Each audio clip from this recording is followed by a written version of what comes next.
அனைவருக்கும் வணக்கம். கன்னிராசிக்காரர்களுக்கு சூரியனையே விழுங்கும் பாம்பு என்று சொல்லக்கூடிய வகையில் சூரிய கிரகணம் நடைபெறக்கூடிய இந்த வேளையில் நீங்கள் கட்டாயம் என்ன செய்ய வேண்டும் என்று பார்க்கும்போது உறுதியாகவே சூரிய கிரகணம் மற்றும் சந்திர கிரகணம் என்பது நிழல் கிரகமான ராகு கேதுவின் பழிவாங்கல் நிகழ்வாக பார்க்கப்படுகிறது. பாம்புவின் தலைப்பகுதியையும் வால் பகுதியையும் கொண்டிருக்கக்கூடிய பாம்பு கிரகம் என்று அழைக்கக்கூடிய ராகு கேதுவின் பழிவாங்கல் நிகழ்வாக தான் சூரிய கிரகணமும் சந்திர கிரகணமும் நடைபெறுகிறது. சந்திர கிரகணத்தின் போது சந்திரனை விழுங்கும் பாம்பு என்றும், சூரிய கிரகணத்தின் போது சூரியனை விழுங்கும் பாம்பு என்றும் ராகு கேது பலம் பெறுவதால் மற்ற கிரகங்களின் இயக்கம் பாதிப்படைவதோடு மட்டுமல்லாது சூரியனும் வலுவிழக்கும் தருணமாக அமைவதோடு இறைவனும் வலு குறையும் தருணமாக பார்க்கப்படுகிறது. எனவேதான் அந்த நேரத்தில் ஆலயம் பூட்டப்பட்டிருக்கும். எனவேதான் அந்த நேரத்தில் மனிதர்களாகிய நாம் சற்று கவனத்துடன் இருப்பது நல்லதாக அமையும். பொதுவாகவே சூரிய கிரகணமும் சந்திர கிரகணமும் ஆண்டிற்கு இருமுறை வந்தாலும்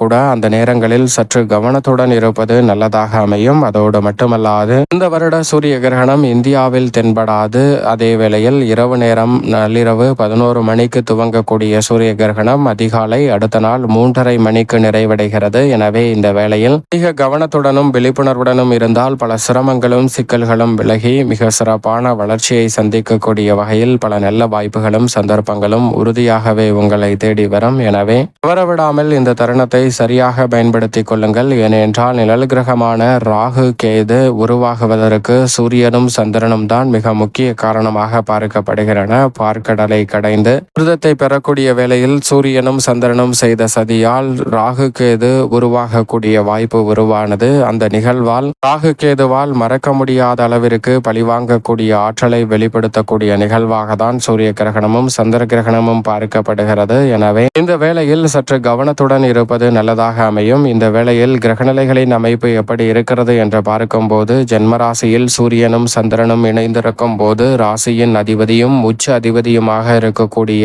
புதன் அங்கு உச்சம் பெற்றிருக்கிறார். ஜென்மராசியில் 3 கிரகநிலைகள் வலம் வரக்கூடிய இந்த வேளையில் அதிக கவனத்துடனும் விழிப்புணர்வுடனும் செயல்படுவது நல்ல மாற்றத்தையும் முன்னேற்றத்திற்கான நல்ல வாய்ப்பையும் சந்தர்ப்பத்தையும் உறுதியாகவே ஏற்படுத்தி கொடுக்கும். விரயஸ்தானத்தில் கேது இருக்கக்கூடிய வேளையில் அவருடன் இணைந்து சுக்கிரனும் மிக வலுவாக வலம் பெறுகிறாருங்க. கேது மற்றும் சுக்கிரன் இணைந்து விரயத்தை வெளிப்படுத்துவதால் எதிர்பாராத அலைச்சலும் வீண் விரயங்களும் ஏற்பட்டாலும் பிரம்மாண்டமாக உங்களுக்கு திரும்பி வருவதற்கான வாய்ப்பையும் சந்தர்ப்பத்தையும் ஏற்படுத்தி கொடுக்கும். ஏனென்றால் ராகு யோகஸ்தானமாகிய 6ல் வலுவாக வலம் பெறுகிறார். ராகு யோகத்தில் இருப்பது அமோகமான நன்மைக்கு திடக்கூடிய ஒரு சிறப்பான அமைப்பாக உறுதியாகவே பார்க்கப்படுகிறது. அதோடு மட்டுமல்லாது சப்தமத்தில் இருக்கக்கூடிய சனி அங்கு வக்ரம் பெற்றிருக்கிறார். கர்மத்தில் குரு பகவான் வலுவாக வலமருகிறார். சூரிய கிரகணத்திற்கு பிறகு மிக விரைவில் ஒரு லாபத்தில் உச்சம் பெற போகிறார். எனவே நிறைந்த நன்மை உங்களுடைய வாழ்வில் அடுத்தடுத்து தேடி வருவதற்கான சந்தர்ப்பம் வலுவாக கிடைக்கிறது. தனஸ்தானம் ஆகிய 2ல் மங்களகரகன் என்று அழைக்கக்கூடிய செவ்வாய் வலம் வருகிறார். இப்படி கிரகநிலைகளின் அமைப்பும் இந்த வேளையில் அதிரடியான மாற்றத்தை ஏற்படுத்தி கொடுக்கக்கூடிய அமைப்பில் இருக்கக்கூடிய இந்த தருணம் என்பது நீங்கள் நினைப்பதை காட்டிலும் கிரகநிலைகளின் அமைப்பு அதிரடியான மாற்றத்தை ஏற்படுத்தி கொடுக்கக்கூடிய வேளையில் சூரிய கிரகணம் மகாலய அமாவாசை நவராத்திரியின் துவக்கம் என பல அதிரடியான மாற்றங்களை ஏற்படுத்தி கொடுக்கக்கூடிய வேளையில் கிரகணம் நடைபெறும் போது மட்டும் சற்று கவனத்துடன் இருந்து நீங்கள் இதை செய்யுங்கள். பல சிரமங்கள் உங்களுடைய வாழ்வில் குறைவதோடு நன்மை நிறைவாக கிடைக்கும். அதிலும் குறிப்பாக சூரிய கிரகணம் என்பது சூரியன் சந்திரன் பூமி ஆகிய 3ம் ஒரே நேர்கோட்டில் வரக்கூடிய வேளையில் சந்திரனின் நிழல் பூமியின் மீது விழுவது சூரிய கிரகணம் என்று அழைக்கப்படுகிறது. பொதுவாக சூரியன் இந்த நேரத்தில் வலுவிழக்கிறாரா என்றால் நிச்சயமாக இல்லை. உண்மையில் இங்கு என்ன நடைபெறுகிறது என்றால் சூரியனினுடைய ஆற்றல் எப்போதும் தடையில்லாமல் பூமியை வந்து அடைந்து கொண்டே இருக்கும். ஆனால் இந்த வேளையில் சந்திரன் நடுவில் வந்து அதை தடுக்கிறாருங்க. சூரியனின் ஆற்றல் முழுமையாக நாம் வசிக்கக்கூடிய இந்த பூமிக்கு வராத வகையில் சந்திரன் தடுப்பதன் காரணமாக சூரிய கிரகணம் நடைபெறுகிறது. உண்மையில் சூரியனுடைய ஆற்றல் நாம் வசிக்கக்கூடிய பூமிக்கு முழுமையாக கிடைக்கவில்லை என்பதுதான் யதார்த்தமான உண்மை. இதைதான் சூரியன் வலுவிழக்கும் தருணமாகவும் சூரியனையே விழுங்கும் பாம்பு என்று சொல்லக்கூடிய வகையில் ராகு கேதுவின் பழிவாங்கல் நிகழ்வாகவும் பார்க்கப்படுகிறது. அதே போன்று சந்திர கிரகணத்தின் போது சந்திரன் வலுவிழக்கிறாருங்க. சந்திரன் இயற்கையாகவே பிரகாசிக்கும் தன்மையை வெளிப்படுத்தக்கூடியவர். சூரிய ஒளியை பெற்று அந்த வகையில் பார்க்கும் போது சூரியன் பூமி, சந்திரன் ஆகிய மூன்றும் ஒரே நேர்கோட்டில் வரும்போது பூமியின் நிழல் சந்திரனின் மீது விழுவது சந்திர கிரகணம் என்று அழைக்கப்படுகிறது. சந்திரன் உண்மையில் வலுவிழக்கிறாரா என்றால் நிச்சயமாக வலுவிழக்கிறார் தான். ஏனென்றால் சூரிய ஒளியை முழுமையாக பெற்று பிரகாசிக்கும் தன்மையை பெற்றவர். அவரின் ஒளியை பிரகாசிக்க விடாமல் பூமியின் நிழலானது சந்திரனின் மீது விழுவதால் சந்திரன் ஒளிரும் தன்மையை இழப்பதுதான் சந்திர கிரகணம் என்று அழைக்கப்படுகிறது. சந்திரனை விழுங்கும் பாம்பு என்று சொல்லக்கூடிய வகையில் ராகு கேதுவின் பழிவாங்கல் நிகழ்வாக பார்க்கப்படுகிறது. இந்த இரு நிகழ்வுகளிலும் இறைவனும் வலுவை இழக்கிறார். எனவேதான் இந்த இரு நிகழ்வுகளிலும் ஆலயங்களும் பூட்டப்பட்டிருக்கும். அப்படிப்பட்ட இந்த சூரிய கிரகண நேரத்தில் என்னெல்லாம் செய்யக்கூடாது என்று பார்க்கும்போது, கிரகணம் நடைபெறக்கூடிய நேரத்தில் பயணங்களை மேற்கொள்வதை தவிர்க்க வேண்டும். கிரகணத்தின் போது தோஷங்கள் ஏற்படுவதால் பயணங்களை மேற்கொள்வதை தவிர்த்தால் நிறைந்த நன்மை உங்களுடைய வாழ்வில் உறுதியாகவே கிடைக்கும். அதோடு மட்டுமல்லாது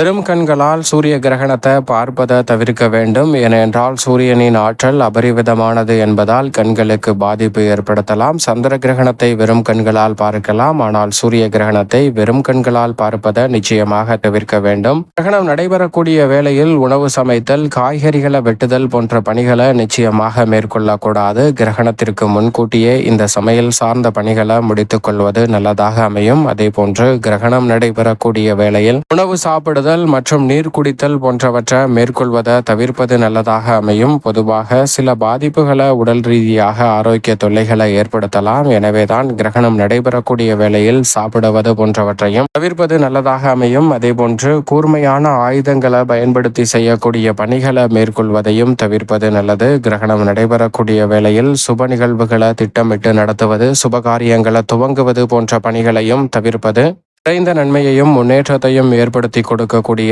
ஒரு அற்புதமான அமைப்பாக பார்க்கப்படுகிறது. கிரகணம் நடைபெறக்கூடிய வேளையில் நிச்சயமாக உங்களுடைய அழகை பேணி பராமரிக்கக்கூடிய வேலைகளை தவிர்ப்பது நல்லது. முகத்திற்கு பொலிவு பெறக்கூடிய வகையில் பொருட்களை பயன்படுத்துவதை தவிர்ப்பது நல்லது. நகம் வெட்டுதல், முடி திருத்துதல், முடி சீவுதல், பல் துவக்குதல், குளித்தல் போன்ற சுத்தம் செய்யக்கூடிய பணிகளை மேற்கொள்ளக்கூடாது. அதே போன்று வீடு கூட்டுதல், வீடு ஒற்றரை அடித்தல் போன்ற பணிகளையும் மேற்கொள்வதை தவிர்ப்பது நல்லதாக அமையும். என்றவரை அந்த தருணத்தில் மற்றவர்களுடன் வாக்குவாதம் செய்வதையும் தவிர்ப்பது நல்லதாக அமையும். ஏனென்றால் கிரகணம் நடைபெறக்கூடிய நேரம் எதிர்மறையான விளைவுகளை ஏற்படுத்தும் என்பதால் தேவையற்ற வாக்குவாதங்கள் பிரச்சனையில் முடியலாம். எனவே கிரகணம் நடைபெறக்கூடிய வேளையில் வாக்குவாதங்களை தவிர்ப்பதும் நல்லதாக அமையும் என்பதை திட்டவட்டமாக உறுதிப்படுத்தி கொடுக்கிறார். இது போன்ற விஷயங்களில் சற்று கவனத்துடன் இருந்தால் நிறைந்த நன்மை உங்களை தேடி வரும். அதே சமயம் என்ன செய்ய வேண்டும் என்றால், ஆலயங்கள் அந்த நேரத்தில் பூட்டப்பட்டிருக்கும் என்பதால் வீட்டில் இருப்பதே சால சிறந்த ஒரு அமைப்பாக பார்க்கப்படுகிறது. அல்லது பணிபுரியும் இடத்தில் அப்படியே இருக்கலாம். வெளியில் சுற்றுவதை நிச்சயமாக தவிர்த்து விடுங்க.